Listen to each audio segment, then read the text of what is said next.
Process जिसमें हमने आपको पिछले कुछ वीडियो में बहुत सारे टॉपिक्स को समझा दिया था। जैसे हमारा टॉपिक वही मेन चल रहा है, ठीक है।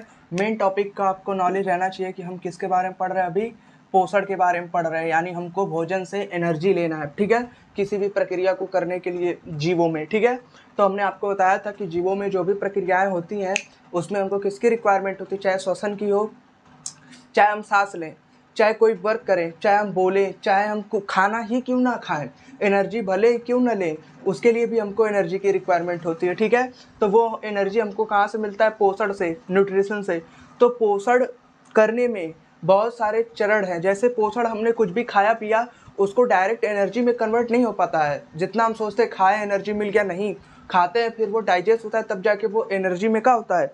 कन्वर्ट होता है। तो वही चीज़ें हम समझ रहे थे कि कैसे एनर्जी में कन्वर्ट होता है। तो जिसमें हमने कुछ भाग देख लिया था। जैसे समझिए, जैसे हमने कुछ खाया तो उसका पाचन यानी उसका डाइजेशन शुरू हो जाता है मुख से। आपको पिछले कुछ वीडियो में बता दिए हैं, इतना तो नॉलेज लग ही गया होगा। यानी जो भी हम कुछ खा रहे हैं वो मुख से कहाँ आ रहा है? ईसोफेगस में क्या होता है? ईसोफेगस, सब चीज़ें आपको बता दी हैं, ठीक है। ये हमारा क्या है? पेट है, ठीक है। ये हमारा पेट वाला भाग है। पेट वाले भाग से कहाँ पहुँच जाते हैं हम? छोटी आंत में। कहाँ पहुँच जाते हैं? छोटी आंत में। छोटी आंत से ही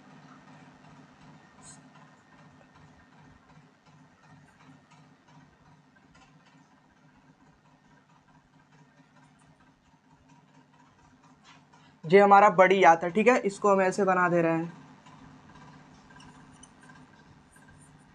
फिर यहाँ से बड़ी आंत से एक पाइप निकल जाता है, रेक्टम, एनस निकल जाता है, ठीक है, जिसके जरिए जो बेकार वेस्ट मटेरियल होता है भोजन के द्वारा वो बाहर निकल जाता है, ठीक है। ये हमारा बड़ी आंत। जो हमारा ये पेट वाला पोर्शन है इसको हम पढ़ चुके हैं पिछली वीडियो में। यहीं से नीचे क्या निकला रहता है? छोटी आंत। क्या आया रहता है?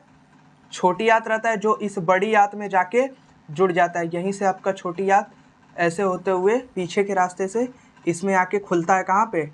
बड़ी आंत में, ठीक है। यानी बड़ी आंत में आके आपका क्या खुल गया? छोटी आंत। दिख रहा है? एक मिनट रुक जाइए। हाँ, विजिबल तो है, ठीक है। यानी ये आपका छोटी आंत कहाँ आ गया? आपके बड़ी आंत में खुल गया। बड़ी आंत से होते हुए आपके भोजन से जो भी एनर्जी है वो एब्जॉर्ब करके बाहर निकल गया, ठीक है, जो भी न्यूट्रिएंट्स है। तो समझिए ये मुख वाला भाग है। हम कुछ खाएं तो वो होते हुए ये वाला पोर्शन क्या? ईसोफेगस सब पढ़ा चुके हैं आपको। फिर पेट आपको यानी आपका स्टमक पढ़ा दिए हैं। भोजन होते हुए कहाँ पहुँच जाता है? आपके इस छोटी आंत वाले पोर्शन में, ठीक है। तो छोटी आंत वाले पोर्शन में हमको पढ़ना है जो भोजन का पाचन होता है।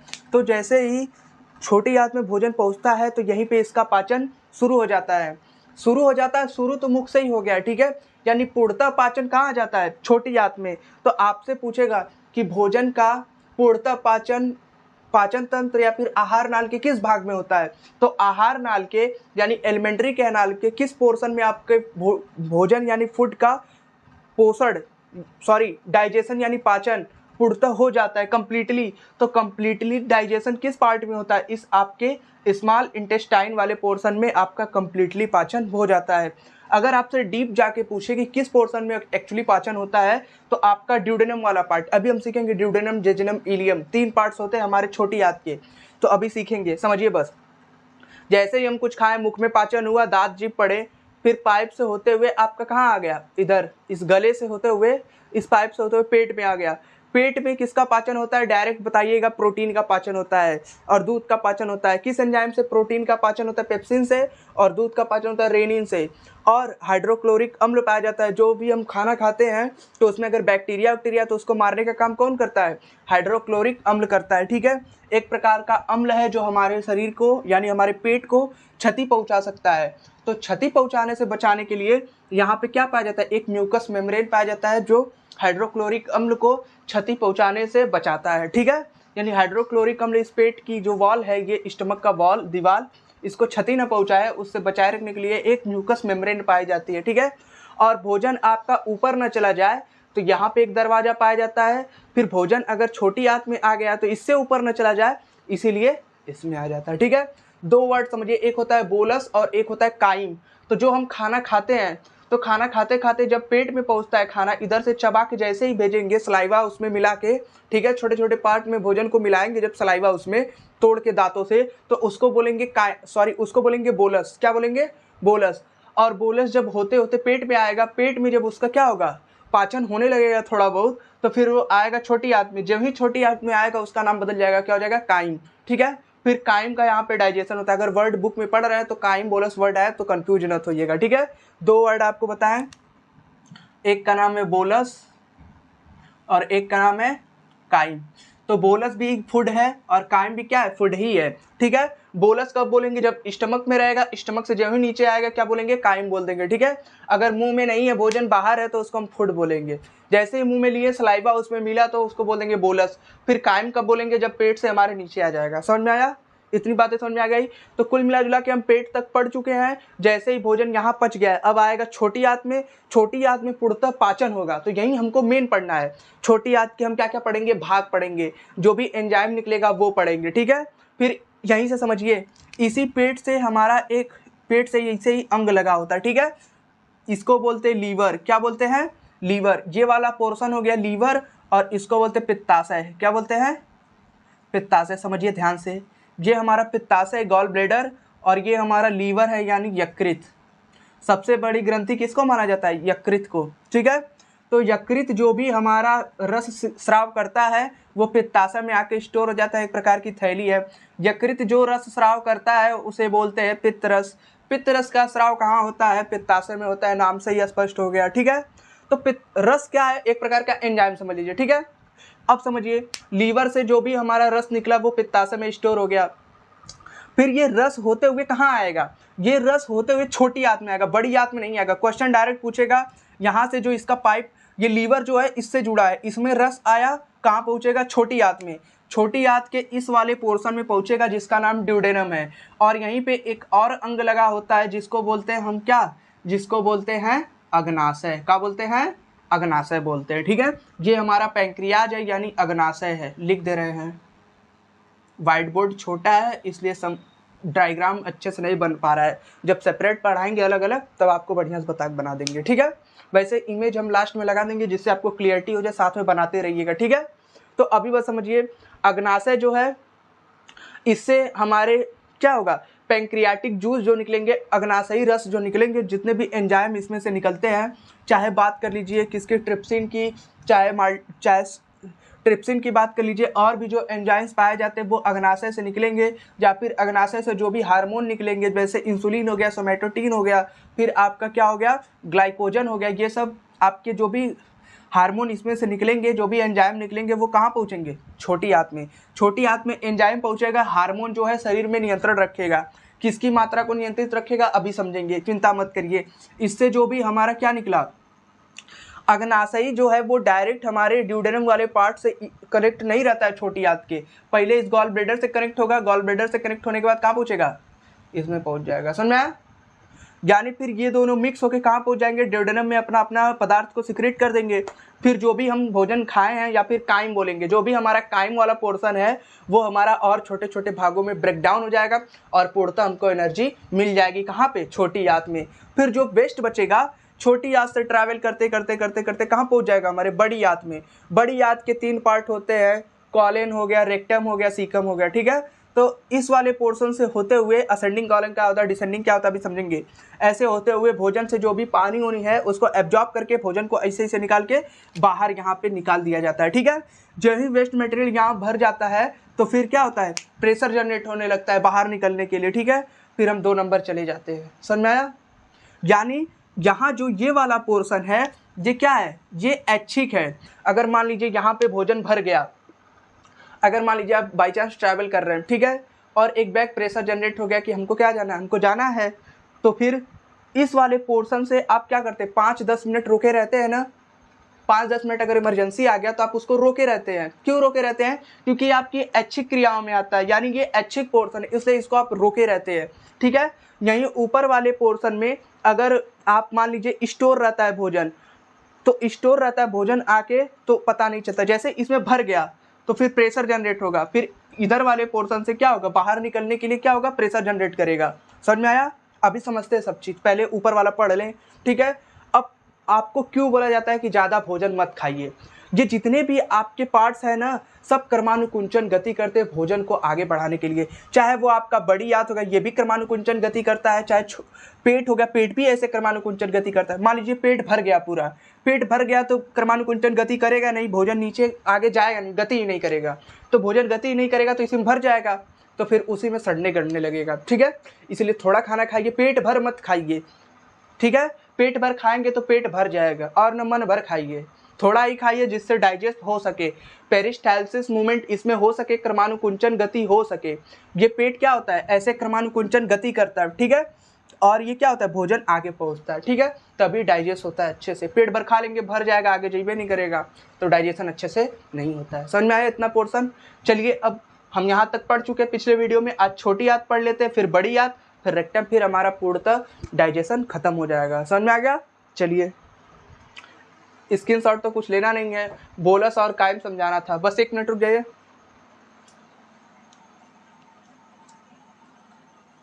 चलिए मिटा दे इसको। अब हमको समझना है क्या, छोटी आंत, स्मॉल इंटेस्टाइन, हेडिंग लगा लीजिए छोटी आंत।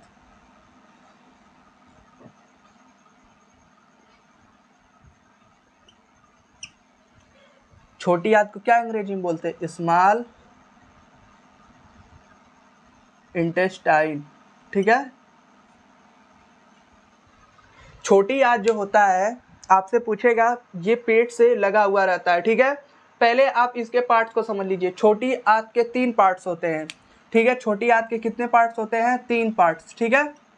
सबसे ऊपर वाले भाग को बोलते हैं ड्यूडेनम, क्या बोलते हैं, ड्यूडेनम, ठीक है। उससे नीचे बीच वाले पोर्शन को क्या बोलते हैं, जेजुनम, जेजुनम। और सबसे लास्ट वाले पोर्शन को क्या बोलते हैं, इलियम, क्या बोलते हैं, इलियम। इधर देखिए, ये हमारा पेट वाला पोर्शन मान लीजिए हो गया, ठीक है, स्टमक वाला पोर्शन। तो ये हमारी जो पाइप आके लगी है यहाँ पे, ये हमारी क्या है, ड्यूडेनम वाला पोर्शन है। फिर ड्यूडेनम वाले पोर्शन से ऐसे हमारा छोटी आंत गया हुआ है, ठीक है, ऐसे ये हमारा पहुंच गया।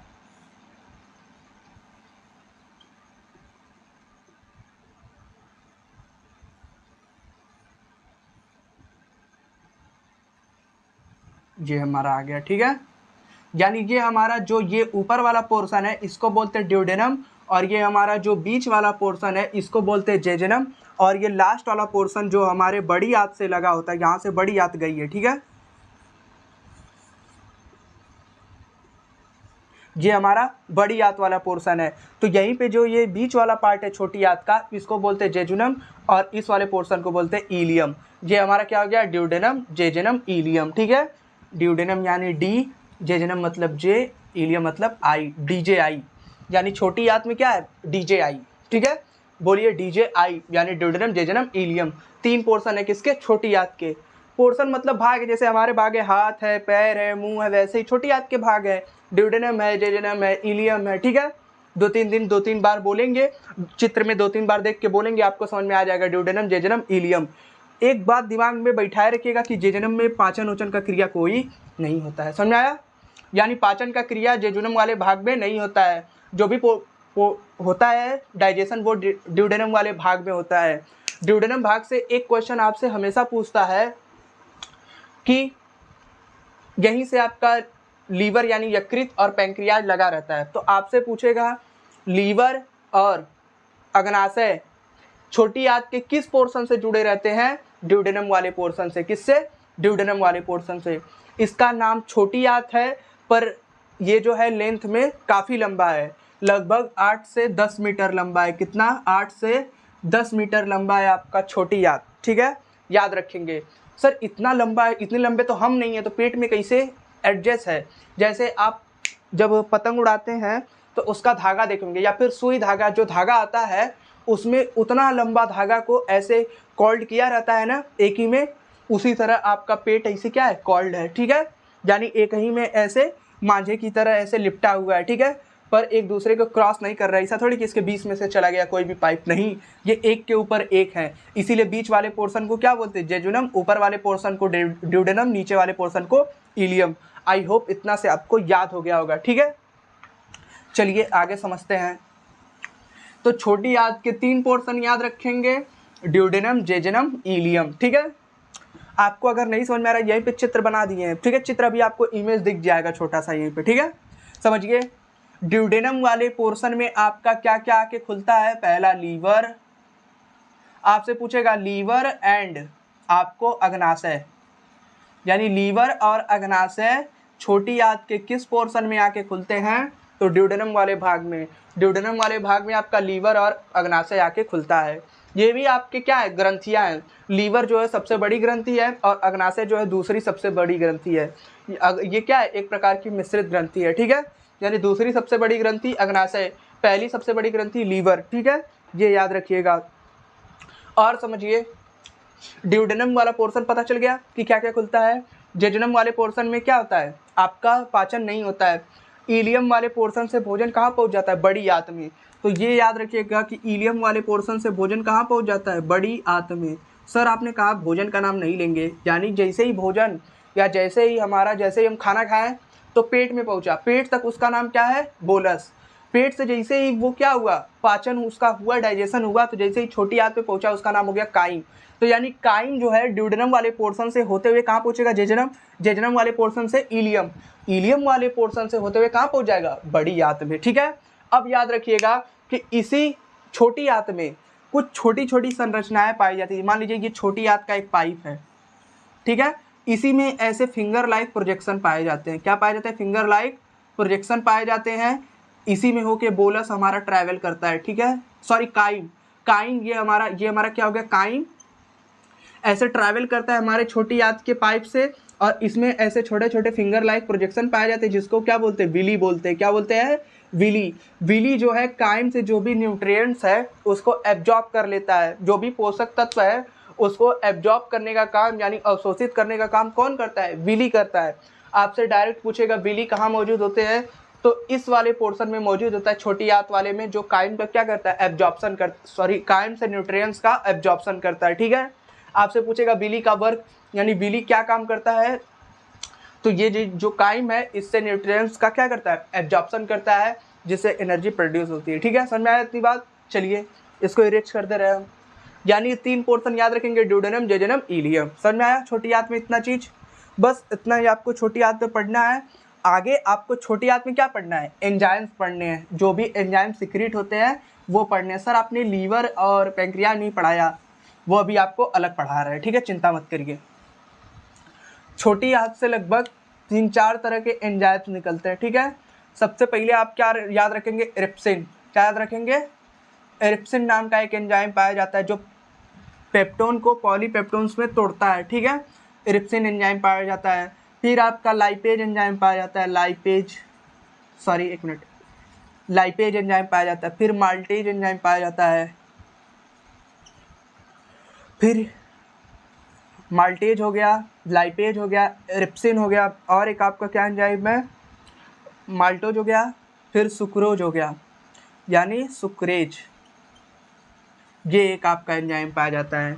4 तरह के एंजाइम आपके पाए जाते हैं कहाँ पे, छोटी आंत आपके सिक्रीट करती है इतने तरह के एंजाइम, एरिप्सिन, सुक्रेज, एरिप्सिन हो गया, सुक्रेज हो गया, माल्टेज हो गया, लाइपेज हो गया। ठीक है, एज वर्ड लगा है, ये क्या बता रहा है, ये बता रहा है कि ये एक प्रकार का क्या है, एंजाइम है। एक एंजाइम आपका और है लैक्टेज। क्या एंजाइम है, लैक्टेज एंजाइम, यानी ये कितने तरह के, 1 2 3 4 5 types of enzyme secreted by small intestine. यानी स्मॉल इंटेस्टाइन कितने तरह के एंजाइम सिक्रेट करता है, 5 तरह के एंजाइम सिक्रेट करता है स्मॉल इंटेस्टाइन। ठीक है, तो ये 5 तरह के एंजाइम्स का आप नाम याद रखिएगा। जैसे माल्टेज किसका डाइजेशन करता है, माल्टेज जो है वो माल्टोज का पाचन करता है, किसका, माल्टोज का। ठीक है, माल्टोज का डाइजेशन कौन करता है, माल्टेज एंजाइम। सुक्रेज किसका एंजाइम करता है, सुक्रोज का, किसका, सुक्रोज का। लैक्टेज किसका करता है, लैक्टोज का। ठीक है, लैक्टोज का डाइजेशन करता है। लाइपेज किसका करता है? लिपिड का, जो भी हम फैट यानी वसा खाते हैं उसका पाचन करता है। इरिप्सिन किसका करता है? पेप्टोन्स का। किसका? पेप्टोन्स का पाचन किसमें करता है? अमीनो एसिड में, ठीक है, अमीनो एसिड में कन्वर्ट कर देता है कौन? ये आपका इरिप्सिन एंजाइम। समझ में आया? यानी ये आपको याद रखना ही रखना पड़ेगा, ठीक है। छोटी याद के जो भी बेसिक्स थे, जो सबको पता थे, वो आपको बता दिए। जो आपको खुद जानना चाहिए कि इरिप्सिन, लाइपेज, माल्टेज, सुक्रेज और लैक्टेज। जैसे हम पूछे लोहे को अगर छोटे छोटे भागों में तोड़ना है तो हम कहेंगे काट देंगे। तो वैसे ही भोजन को छोटे छोटे भागों में तोड़ना है तो डाइजेशन कर देंगे। फिर पूछेंगे लोहे को छोटे भाग में किससे काटेंगे? छिन्नी हथौड़ी से। उसको इससे काटेंगे तो छोटे छोटे भागों में फैल जाएगा। तो जो यंत्र है बोल सकते वो एंजाइम है। तो वैसे ही छोटे छोटे भागों में भोजन को तोड़ने के लिए ये एंजाइम लगते हैं। तो इसका नाम जैसे छिन्नी हथौड़ी आपने याद रखा, वैसे इरिप्सिन, लाइपेज, माल्टेज और सुक्रेज और लैक्टोज याद रखिएगा, ठीक है। रखना जरूरी है, पूछेगा पेपर में, ठीक है। कि एंजाइम जो छोटी याद के द्वारा सिक्रेटेड एंजाइम्स है उसका नाम बताइए। इरिप्सिन याद रखिएगा, लाइपेज, माल्टेज, सुक्रेज और लैक्टेज, यानी लैक्टोज, सुक्रोज, माल्टोज और लिपिड। ये सब क्या है? ये सब कन्वर्ट कर देते हैं मोनोसेक्राइड में। किसको? जो भी हमारे कार्बोहाइड्रेट्स आते हैं, ठीक है, उसको किस में कन्वर्ट कर देंगे? जैसे सुक्रेज जो है वो सुक्रोज का पाचन कर देगा, ठीक है। फिर माल्टोज का पाचन कर देगा। फिर लाइपेज जो है लिपिड का पाचन कर देगा, ठीक है। ग्लिसरॉल में पाचन कर देगा, लिपिड का पाचन। समझ में आया? इतना बात आप याद रखेंगे छोटी याद से रिलेटेड। इससे ज़्यादा आपसे पेपर में कुछ नहीं पूछेगा। देखिए, समझिए, अगर पेपर में पूछ दिया, देखिए डाइजेशन इतने वीडियो में पढ़ा रहे हैं तो पेपर में हद से हद 5 नंबर का पूछेगा। इतना पढ़ाने का बेसिक सा मत, अगर पेपर में पास करवाना ही रहे, नंबर हिलाना रहे, तो आपको एक वीडियो में पाचन डायग्राम से बता देंगे, कुछ भी लिख देंगे, नंबर मिल जाएगा, 2-3 नंबर। मेन क्या था? मेन मोटिव है समझना कि आप समझ रहे हैं कि नहीं, आखिर कैसे पाचन हो रहा है। अभी वाइट बोर्ड है तो उतना अच्छे से नहीं समझ, अब तो एक से एक सोर्स है कि जिससे आप पाचन को बढ़िया समझ लें, एनिमेशन से समझ लें, ठीक है। फिर भी आप अगर इसे समझ पा रहे हैं, सहायता मिल रहा है आपको समझने में, तो बहुत अच्छी बात है, ठीक है। भटकिए मत, मेन मोटिव रखिए सीखने का। अभी टाइम है पढ़ने का, ठीक है, पर इतना भी टाइम नहीं है कि आप हल्के में ले लीजिए। अभी बस बढ़िया से पढ़िए। जैसे हमने छोटी आत आपको पढ़ाया, तो छोटी आत अभी तक जितना भी हमने पढ़ाया तो उसको सोचिए क्या क्या सर ने बताया। ज़्यादा कुछ नहीं बताया, छोटी आत के पार्ट बताया, कायम वर्ड बताया, जो भी डिफिकल्ट वर्ड लगे उसको लिखिए और उसके बारे में सोचिए सर ने क्या बताया। अगर तब भी नहीं सोच पा रहे हैं तो बुक में देखिए, बुक में नहीं कमेंट करिए, बताएंगे। नहीं तो सोर्स ऑफ बहुत चीज़ें, जैसे गूगल से पूछ लीजिए, वो आपको बता देगा वो चीज़ जो आपको नहीं आ रहा है। फिर भी दिक्कत हो रही, नहीं समझ में आ रहा है, तो फिर पूछ लीजिए किसी वीडियो में, वो पार्ट रख देंगे आपका, ठीक है, जो भी आपको नहीं समझ में आ रहा है, ठीक है। तो छोटी याद में ये सब एंजाइम्स आपको याद रखने पड़ेंगे, ठीक है। शॉर्टकट नहीं है कि इन सबको छोड़ दे रहे हैं, छोड़ दीजिए। छोड़ देंगे तो जो याद किया रहेगा वो लिख देगा, उसको नंबर मिल जाएगा, ठीक है। तो इतनी चीज़ें आपको छोटी याद में पढ़नी थी, इरेज कर दे रहे आई होप। फिर अब हमको क्या पढ़ना है? जैसे ही हमने खाना खाया उसका पाचन कहाँ हो गया? छोटी याद में। इन चीज़ों का डायग्राम तो बनेगा नहीं अभी, ठीक है। ये 12th में आपको पढ़ना है, वहाँ पे बढ़िया से पढ़िएगा। अभी बस सीखिए जो चीज़ें आपको सिखाया जा रहा है, जो आपके लिए जितना ज़रूरी है वो चीज़ें आपको बता दिए। 11th में भी इतना ही पढ़ना है, एंजाइम्स, ठीक है। नहीं तो 10th के लिए तो आपका बस चित्र से ही बता दे तो वही बहुत है। इतना एंजाइम्स का नाम नहीं पढ़ना है आपको, यकृत पढ़ लेना है बस, पैंक्रियाज पढ़ लेना है, आइलेट्स ऑफ लैंगरहैम्स क्या है, वो सारी चीज़ें आपको पढ़ने, मिश्रित ग्रंथि क्या है। अभी टर्म सुने रहेंगे तो आपको आगे दिक्कत नहीं होगा, ठीक है। तो इतनी चीज़ें आपको समझ में आ गई होंगी। अब मिटा के हम पढ़ते हैं अपना बड़ी याद के बारे में, ठीक है। तो हेडिंग लगा लीजिए, बड़ी याद, लार्ज इंटेस्टाइन, ठीक है। बड़ी याद के बारे में सीखते हैं, ठीक। इरेज कर दे इसको।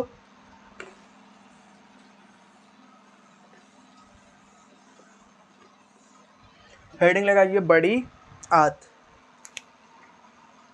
आपको पहले ही बता दिए कि बड़ी आंत में भोजन का पाचन नहीं होता है। बड़ी आंत में बस क्या होता है? आपके वाटर का एब्जॉर्प्शन होता है, यानी जो भी हम भोजन खाए थे मुंह से लेके काइन में कन्वर्ट हो गया, तो उसमें जो भी आपका क्या पाया जाएगा? आपका जो भी पाया जाएगा उसमें वाटर, उसको एब्जॉर्ब करने का काम कौन करेगा? बड़ी आंत। तो जो ये हमारा बड़ी आंत हम यहाँ बना दे रहे हैं, ठीक है।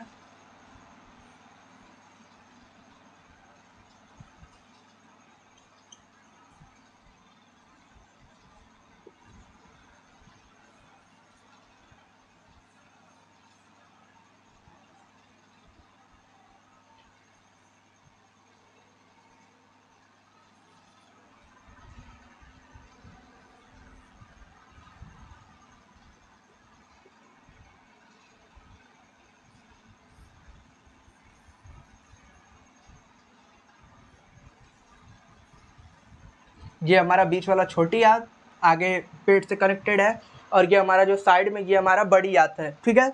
तो बड़ी आंत में बस क्या होता है, जल का अवशोषण होता है, ठीक है। यानी जो भी हमारा काइम है वो बड़ी आंत में, उससे जो भी जल होता है उसको अवशोषित करने का काम कौन करता है, जल। तो हम बोल सकते हैं पाचन से रिलेटेड कोई भी काम बड़ी आंत में नहीं होता है, यानी पाचन का कोई भी प्रक्रिया हमारे बड़ी आंत में नहीं होगा। समझ में आया?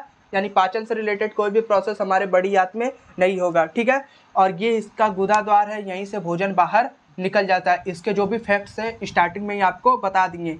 ये वाले पोर्शन को बोलते हैं अपेंडिक्स। क्या बोलते हैं? अपेंडिक्स।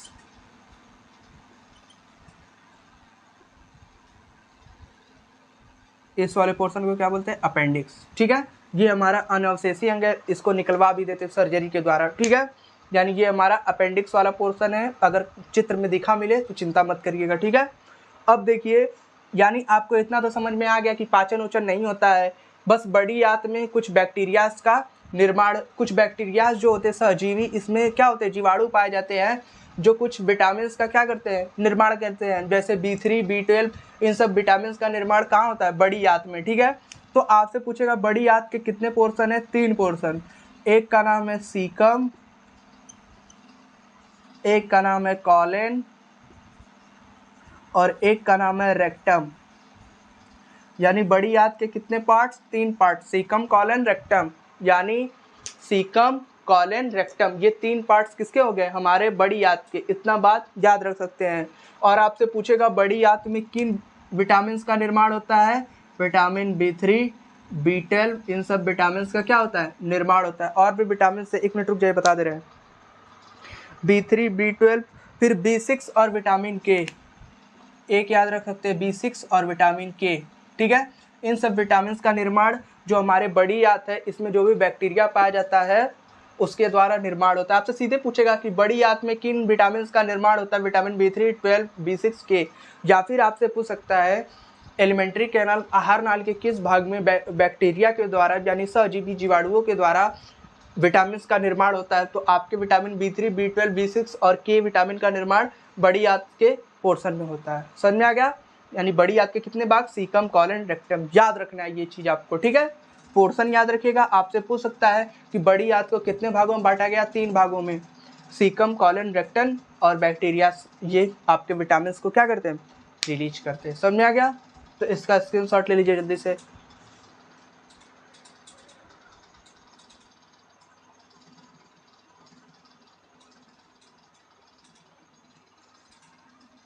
चलिए इसको इरेज कर दे रहे, 1 मिनट रुक जाइए, मिटा दें। अब हमको आगे क्या पढ़ना है वो देख लेते हैं, ठीक। पहली बार माइक लगाए हैं, हमको लग रहा है आवाज़ सही से जा रहा होगा। फैन भी चल रहा है, कोई दिक्कत होगा तो एडजस्ट कर लीजिएगा, ठीक है। यानी हमने पूरा पाचन समझ लिया।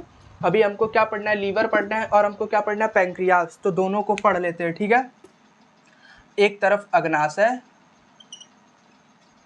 जिसको पैंक्रियाज बोलते हैं,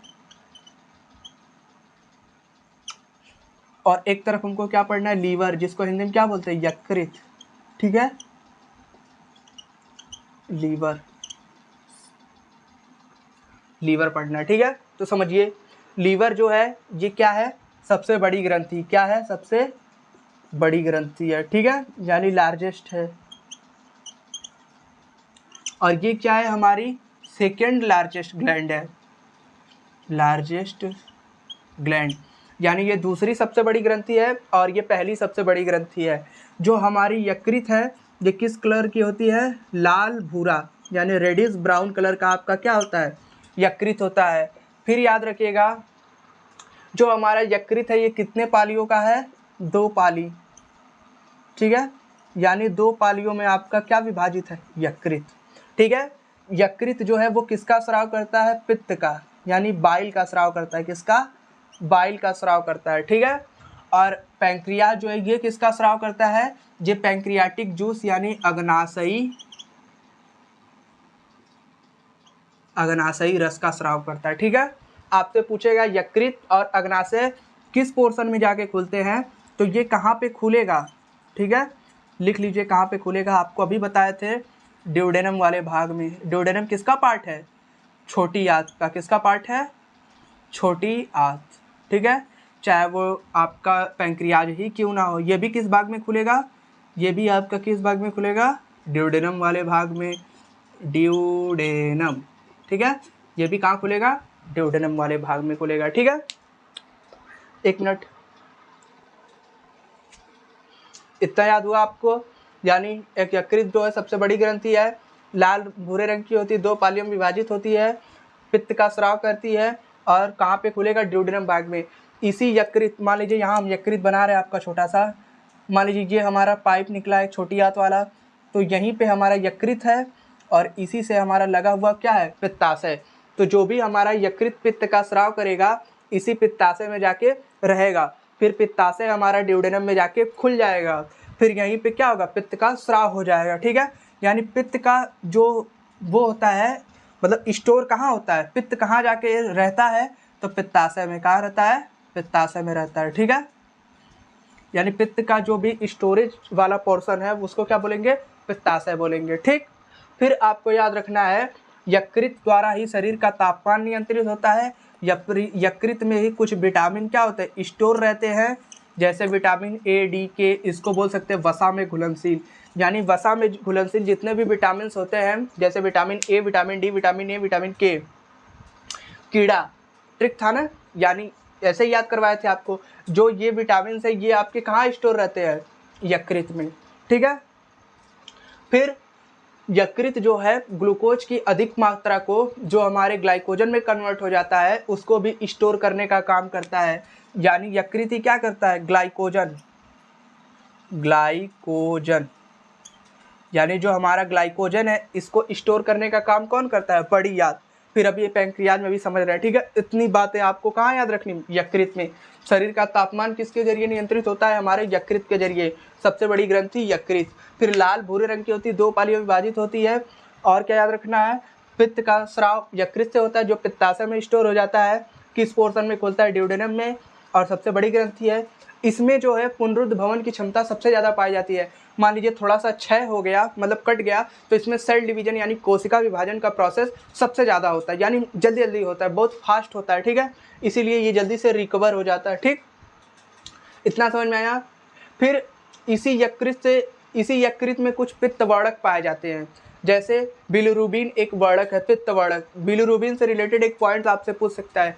बिलिरुबिन जो है वो हमारे यकृत का एक पित्त वर्णक है जिसका निर्माण आरबीसी के टूटने से होता है, ठीक है। तो आरबीसी टूटेगा तो बिलिरुबिन बनेगा। जब यकृत खराब हो जाता है तो बिलिरुबिन की मात्रा क्या होती है? बढ़ने लगती है। जब बिलिरुबिन की मात्रा बढ़ने लगती है तो शरीर पीला पड़ने लगता है। शरीर पीला पड़ने लगता है तो फिर क्या होता है? जिसको हम बोलते हैं पीलिया या फिर जॉइंटिस बोलते हैं। समझ में आया? यानी पीलिया रोग किससे रिलेटेड है? यकृत से ही रिलेटेड रोग है, ठीक है। और ये काम क्या करता है? यकृत, जो भी हम अब खाना वाना खा लिए हैं, जो भी वेस्ट मटेरियल होता है वो अमोनिया के फॉर्म में होता है। किसमें? NH3 वाले फॉर्म में होता है, यानी अमोनिया बोल रहे हैं, सॉरी, NH3 अमोनिया में होता है, ठीक है। ये जो है बहुत टॉक्सिक होता है, जहरीला होता है। जैसे हम यूरिन जो करते हैं उससे जो भी तीक्ष्ण गंध निकलता है वो हमारे अमोनिया के कारण निकलता है, NH3 के कारण निकलता है। जो हमारा यकृत होता है इसको कन्वर्ट कर देता है किसमें? इसको कन्वर्ट कर देता है यूरिया में। किसमें? यूरिया में। ये कम टॉक्सिक होता है, ठीक है। इसका फार्मूला होता है NH2H NH3, NH2H और सॉरी यहाँ पे NH2 रहेगा, ठीक है। ये हमारे यूरिया का फार्मूला हो गया जो फिर किडनी के द्वारा फिल्ट्रेट होकर बाहर निकल जाता है, ठीक है। यानी यकृत ही क्या करता है? अमोनिया को यूरिया में कन्वर्ट करने का काम करता है। तो इतनी सारी बातें हमने यकृत के बारे में समझा और इससे ज़्यादा आपको नहीं समझना है, ठीक है। सारे पॉइंट्स आपको यकृत से रिलेटेड बता दिए, ठीक। चलिए अब हम समझ लेते हैं किसके बारे में? अग्नाशय। यहाँ पे याद रखिए ग्लाइकोजन से रिलेटेड आपको क्या बताएं? ग्लाइकोजन को स्टोर करने का काम कौन करता है? यही यकृत। अभी इससे रिलेटेड है यकृत, ठीक है। अरे ग्लाइकोजन अभी समझते हैं। आपसे सीधे पूछ देगा यकृत में स्टोर होने वाले विटामिन का नाम बताइए। तो जो वसा में घुलनशील विटामिन है A, D, E के, वो क्या होता है? यकृत में जाके स्टोर होते हैं। यानी अग्नाशय जो है वो सेकेंड नंबर का लार्जेस्ट ग्लैंड है। अग्नाशयी रस निकालता है, ड्यूडेनम वाले पोर्शन में क्या करता है? खुलता है। और अग्नाशय को कौन सी ग्रंथि बोलते हैं? मिश्रित ग्रंथि। कौन सी ग्रंथि बोलते हैं? मिक्स ग्लैंड बोलते हैं, मिश्रित ग्रंथि। मिश्रित ग्रंथि क्यों बोलते हैं? ग्रंथि दो प्रकार की होती है, एक होती है एंडोक्राइन ग्लैंड और एक होती है एक्सोक्राइन ग्लैंड, यानी अंतःस्रावी ग्रंथि और एक होता है बाह्यस्रावी ग्रंथि। अंतःस्रावी ग्रंथि और बाह्यस्रावी ग्रंथि दो प्रकार की होती है, अंतःस्रावी और बाह्यस्रावी। ठीक है, तो इन्हीं जो दोनों का गुण रखे उसे बोलेंगे मिश्रित ग्रंथि, यानी अंतःस्रावी ग्रंथियों से हार्मोन का स्राव होता है और बाह्यस्रावी ग्रंथियों से एंजाइम का स्राव होता है। ठीक है, तो जो हमारा ये मिश्रित ग्रंथ अग्नाशय है ये अंतःस्रावी और बाह्यस्रावी दोनों है, तो यानी ये हार्मोन और हमारे एंजाइम दोनों का सिक्रेशन करेगा। तो वही चीज़ें हमको सीखना है। ठीक है, तो हम दोनों के बारे में समझते हैं। पहले अग्नाशय के अंतःस्रावी पोर्शन को समझेंगे, फिर अग्नाशय के बाह्यस्रावी पोर्शन को समझेंगे। ठीक है, तो इसका स्क्रीनशॉट लीजिए, फिर आगे समझते हैं। अभी तक आपको क्या पता है? इतनी चीज़ें बता दी हैं। अब हमको अग्नाशय का अंतःस्रावी पोर्शन और बाह्यस्रावी पोर्शन समझना है। ठीक है, तो सबसे पहले आपको बता देते हैं अंतःस्रावी पोर्शन। अंतःस्रावी पोर्शन या फिर अंतःस्रावी ग्रंथि। अग्नाशय के अंतःस्रावी ग्रंथि को हम क्या बोलते हैं? Isolates of Langerhans. ठीक है, आइसोलेट्स ऑफ लैंगरहैंस इसी को बोलते हैं क्या? अंतःस्रावी ग्रंथि को ही। तो अंतःस्रावी ग्रंथि है तो किसका सिक्रेशन करेगी? हार्मोन का। किसका? हार्मोन का। हार्मोन का स्राव करती है। हार्मोन का स्राव कितने हार्मोन का स्राव करती है? 3 हार्मोन का। पहले का नाम है आपका ग्लूकागोन। क्या नाम है? ग्लूकागोन, यानी ग्लूकागोन हार्मोन किससे रिलेटेड है? अंतःस्रावी ग्रंथि, अग्नाशय के अंतःस्रावी ग्रंथि से। फिर आप एक हार्मोन का नाम सुने होंगे, इंसुलिन हार्मोन, यानी इंसुलिन हार्मोन का स्राव भी कौन करता है? हमारा यही करता है। फिर एक है सोमैटोस्टेटिन, सोमैटोटिन। ठीक है, सोमैटोटिन हार्मोन का भी स्राव किसके द्वारा होता है? इसी अंतःस्रावी ग्रंथि के द्वारा होता है। ठीक है, तो जो हमारा ग्लूकागोन है ये अल्फा सेल रिलीज करता है, और जो ये हमारा इंसुलिन है ये बीटा सेल, और ये हमारा गामा सेल। ठीक है, तो ग्लूकागोन जो है ये हमारा इतने सारे हार्मोन, ये तीनों हार्मोन है, एंजाइम में मत पड़िएगा। ठीक है, यानी ये तीनों हार्मोन किससे द्वारा सिक्रेट होते हैं? अग्नाशय से। समझ में आया? इसको मिले इरेज कर देना। ठीक है, अग्नाशय के अंतःस्रावी ग्रंथि के द्वारा ये 3 प्रकार के हार्मोन सिक्रीट होते हैं। पहला अल्फा सेल के द्वारा ग्लूकागोन, फिर बीटा सेल के द्वारा इंसुलिन, और गामा सेल के द्वारा सोमैटोटिन। ठीक है, ये तीनों एंजाइम का नाम लिखिए कॉपी पे जल्दी से, फिर आगे आपको बताते हैं हम। 1 मिनट रुक जाइए, लिख लीजिए जल्दी से।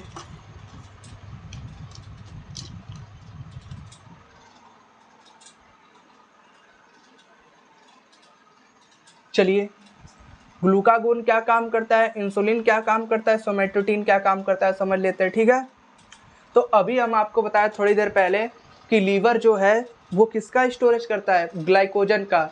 ग्लाइकोजन का स्टोर कौन करता है अपने पास? संग्रहित कौन करता है? लीवर। तो जो ये ग्लूकागोन है इसको समझने से पहले इंसुलिन को समझ लीजिए। ठीक है, तो हम जो भी मीठा खाते हैं या फिर जो भी हम खाना खाते हैं वो कन्वर्ट किस में होते जाता है? ग्लूकोज में। तो जैसे ही हम ज़्यादा खाना खाएंगे तो ग्लूकोज की मात्रा बढ़ती चली जाएगी शरीर में। ठीक है, और आपको पता है ग्लूकोज की मात्रा ज़्यादा हो जाए तो हमको मधुमेह हो जाएगा, डायबिटीज़ हो जाएगा। तो ग्लूकोज की अधिकतम मात्रा को इंसुलिन किस में कन्वर्ट कर देता है? ग्लाइकोजन में। ग्लाइकोजन में कन्वर्ट कर देता है। और ये ग्लाइकोजन कहाँ जाके स्टोर हो जाता है? लीवर में। कहाँ स्टोर हो जाता है? लीवर में। ठीक है, जब हमारा इंसुलिन वर्क नहीं करता है, जब ये खराब होने लगता है, ठीक है, इंसुलिन की मात्रा कम होने लगती है, ठीक है, तो हमारे शरीर में ग्लूकोज की मात्रा बढ़ जाती है। और ज्यों ही ग्लूकोज की मात्रा हाई होने लगती है तो हमको क्या है? डायबिटीज़ होने लगता है। क्या होने लगता है? डायबिटीज़, यानी मधुमेह होने लगता है। मधुमेह का रोग किसके कारण होता है? ग्लूकोज के, यानी इंसुलिन वर्क नहीं करता है। जो बीटा सेल के द्वारा इंसुलिन हार्मोन स्राव होता है वो किसकी मात्रा को नियंत्रित करता है? ग्लूकोज की। समझ में आया? डायबिटीज़ रोग समझ में आया? डायबिटीज़ जो है यानी मधुमेह है, समझिए यहीं पे रोग ही आपको ध्यान से पढ़ना है। जो मधुमेह है, ग्लूकोज की मात्रा अधिक हो जाएगी तो मधुमेह रोग हो जाएगा। ग्लूकोज की अधिकतम मात्रा को ग्लाइकोजन में कन्वर्ट करने का काम कौन करता है? इंसुलिन। फिर ग्लाइकोजन जो है अधिक मात्रा ग्लूकोज की अधिक मात्रा ग्लाइकोजन में कन्वर्ट हो गया, इसको अपने पास रखेगा कौन, लीवर। जब ज़रूरत पड़ेगी तो ग्लाइकोजन बाहर आएगा। अब इस ग्लाइकोजन को फिर से ग्लूकोज में कन्वर्ट करने का काम कौन करता है, ग्लूकागोन। यानी ये जो हमारा ग्लूकागोन है, ग्लूकागोन, ये हमारा ग्लूकागोन जो हार्मोन है, ये हमारे ग्लाइकोजन को ग्लाइकोजन लिख दे रहे हैं, ग्लाइकोजन लिख लीजिए, ठीक है। यानी ये हमारे ग्लाइकोजन को किस में कन्वर्ट कर देता है, फिर से ग्लूकोज में। ध्यान से समझिए, ग्लूकोज हिंदी में इसलिए लिख रहे हैं ताकि इंग्लिश में लिख देंगे तो समझ में नहीं आएगा आपको कि क्या लिख रहे हैं हम, ठीक है, क्योंकि इंग्लिश वैसे भी नहीं सही है।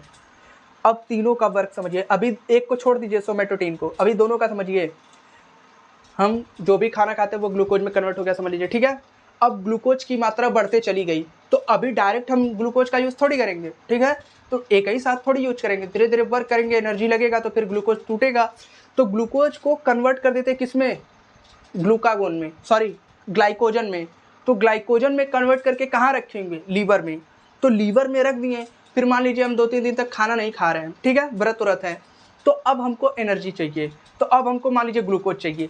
तो ग्लाइकोजन जो है, तो ग्लाइकोजन को तोड़ने का काम कौन करेगा, ग्लूकागोन। ये हमारा ग्लूकागोन हमारे ग्लाइकोजन को तोड़ देगा ग्लूकोज में। तो जो ग्लूकोज है फिर मिल गया हमको। तो आपको यही क्रम याद रखना है, ग्लूकोज को कन्वर्ट करेगा ग्लाइकोजन में इंसुलिन, फिर ग्लाइकोजन को ग्लूकोज में कन्वर्ट करेगा ग्लूकागोन, ठीक है। और सोमेटोटीन जो है, ये इन दोनों की मात्रा को नियंत्रित करता है, ग्लूकागोन और इंसुलिन की मात्रा को नियंत्रित कौन करता है, सोमेटोटीन हार्मोन। समझ में आया, डीप चले गए, कोई बात नहीं है, एक ही बार पढ़ना है, 10 बार नहीं पढ़ना है, एक ही बार खाते हैं, एक ही बार बढ़िया से समझ लीजिए, ठीक है। रोज रोज देखने से कुछ नहीं होगा, एक ही बार लिख के बढ़िया से समझ लीजिए, ठीक है। क्रम आपको याद रखना है। मधुमेह रोग आपको बता दिए, इरेज कर दे रहे, ठीक है। ग्लूकोज मिला हमारे कार्बोहाइड्रेट से, ठीक है, यहाँ समझिए, हम जो भी कुछ खाएं वो कार्बोहाइड्रेट मान लीजिए हम खाएं, कार्बोहाइड्रेट हमने खाया, कार्बोहाइड्रेट जो है वो किस में कन्वर्ट हो गया, ग्लूकोज में, ठीक है।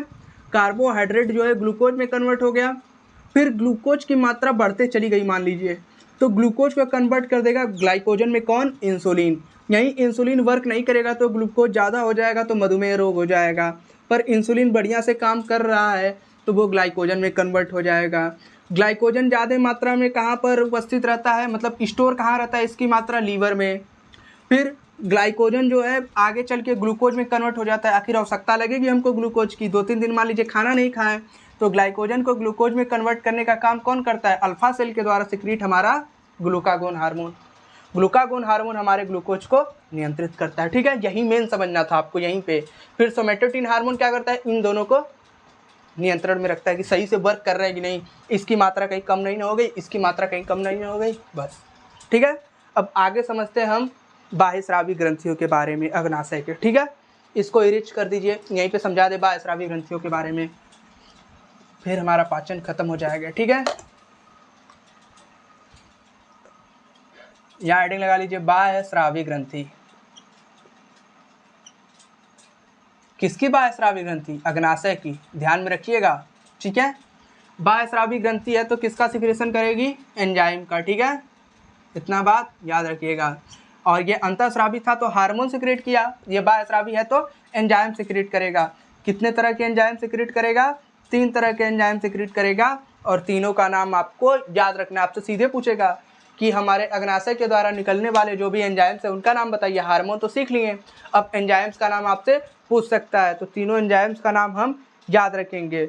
सबसे पहले एंजाइम का नाम लिख लीजिए आप, लाइपेज, फिर आपका ट्रिप्सिन, लाइपेज, ट्रिप्सिन, और एक एंजाइम आपका क्या है, एमाइलेज, ठीक है, एमाइलेज, सॉरी एक मिनट, एमाइलेज एंजाइम। ये 3 प्रकार के, लाइपेज, ट्रिप्सिन और एमाइलेज, ठीक है, ये 3 प्रकार के आपके एंजाइम पाए जाते हैं, ठीक है। ट्रिप्सिन जो है ये भी हमारा किसका पाचन करता है, प्रोटीन का ही पाचन करता है, ठीक। लाइपेज जो है हमारा लिपिड का पाचन करता है, यानी जो भी हम फैट वगैरह खाते हैं उसका पाचन कौन करता है, लाइपेज। फिर एमाइलेज क्या करता है, जो भी हम स्टार्च खाते हैं उसको माल्टोज में कन्वर्ट करने का काम कौन करता है, एमाइलेज करता है। याद करिए जब आपको पढ़ाए थे मुख्य में टाइलिन एंजाइम, तब भी आपको यही बोले थे कि आपके जो हमारे स्टार्च है उसको माल्टोज में कन्वर्ट करने का काम टाइलिन एंजाइम करता है। तो कुछ स्टार्च जो है वहाँ पे पूर्णतः कन्वर्ट नहीं होता है, तो वो यहाँ आके कन्वर्ट हो जाता है पूरी तरह छोटी आंत वाले पोर्शन में। इसीलिए बोला जाता है भोजन का पूर्णतः पाचन कहाँ हो गया, हमारे छोटी आंत वाले पोर्शन में होता है। ठीक है, चलिए, यानी ये 3 एंजाइम आपको याद रखना है, लाइपेज, ट्रिप्सिन और एमाइलेज एंजाइम।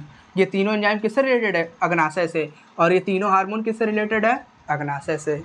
इसी की तरह हमारा पूरा वीडियो खत्म हो गया। हमारा कौन सा पोर्शन, हमारा पाचन वाला पोर्शन पूरा खत्म हो गया, यानी हमने पूरा खत्म कर लिया, हमको एनर्जी मिल गया, यानी हमारे शरीर में जो भी हम खाते हैं उसका पाचन कैसे होता है, हमको एनर्जी मिल गया।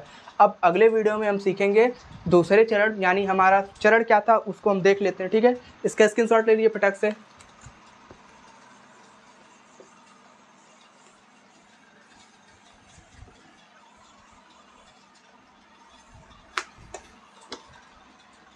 यानी हमने जो जैव प्रक्रम था उसमें प्रक्रियाएं क्या देखी थी, सबसे पहला हमने पोषण देखा था, दूसरा हमने श्वसन देखा था, तीसरा हमने वहन देखा था, चौथा हम क्या देखे थे, उत्सर्जन। तो हमने क्या क्या सीख लिया, हमने पोषण पूरा खत्म, यानी स्वपोषी पोषण, परपोषी पोषण, जितनी भी चीज़ें बननी थी ये हमने देख लिया अभी तक के वीडियो में। फिर अब हम सीखेंगे श्वसन के बारे में, यानी जो भी फेफड़े उफड़े हैं उसके बारे में सीखेंगे, 4 पालिकाओं के बारे में सीखेंगे, फेफड़ों का वर्क सीखेंगे, कैसे हम सांस लेते हैं। ठीक है, सिस्टोल के बारे में सीखेंगे, डायस्टोल, ये सब चीज़ें वर्ड्स जो है वो सीखेंगे। ठीक है, बस हमको नाम का नहीं पढ़ना है, हमको बढ़िया से पढ़ना है। ठीक है, जैसे डाइजेशन में इतना टाइम लगा कोई बात नहीं है, जितने भी एंजाइम्स आपको पढ़ाए, जितनी भी चीज़ें आपको चित्र बना के बताएं, अभी आपको पीछे जो भी वीडियो बैक हुआ है उसमें चित्र भी बना दिए हैं ताकि आपको अच्छे से समझ में आए। पूरी कोशिश हम एफर्ट्स लगा रहे हैं आपको समझाने में। ठीक है, आप भी एफर्ट्स लगा के अगर पढ़ लेंगे तो बढ़िया बात है। फिर हम अगले वीडियो में क्या सीखेंगे, श्वसन, फिर हम आगे वाले वीडियोस में क्या सीखेंगे, वहन, फिर लास्ट में हमको उत्सर्जन पढ़ना है। इसमें हमको हृदय के बारे में पढ़ना है, हृदय का चित्र पढ़ेंगे। उत्सर्जन में हमको किडनी पढ़ना है, क्या पढ़ना है, किडनी या फिर वृक्क के बारे में पढ़ना है। श्वसन में हमको फेफड़ा पढ़ना है, यानी लंग्स के बारे में पढ़ना है। इसमें हमको पूरा पाचन तंत्र पढ़ना था, क्या पढ़ना था, पाचन तंत्र, यानी हमने पूरा पाचन तंत्र समझ लिया, कैसे खाना खाएं, कैसे पाचन हो। ठीक है, इतनी बातें समझ में आई। अब हमको श्वसन पढ़ना है, श्वसन पढ़ लेंगे, फिर वहन पढ़ लेंगे, फिर उत्सर्जन पढ़ लेंगे। समझ में आ गया। चलिए इस वीडियो को यहीं तक रहने देते, फिर मिलते हैं अगली वीडियो में। ठीक है, तब तक के लिए जितना भी पढ़ा है उसको नोट्स बनाइएगा और अच्छे से पढ़िएगा। वीडियो अगर हेल्पफुल लग रहा है तो वीडियो को लाइक करिएगा और शेयर करिएगा अपने दोस्तों के साथ। ठीक है।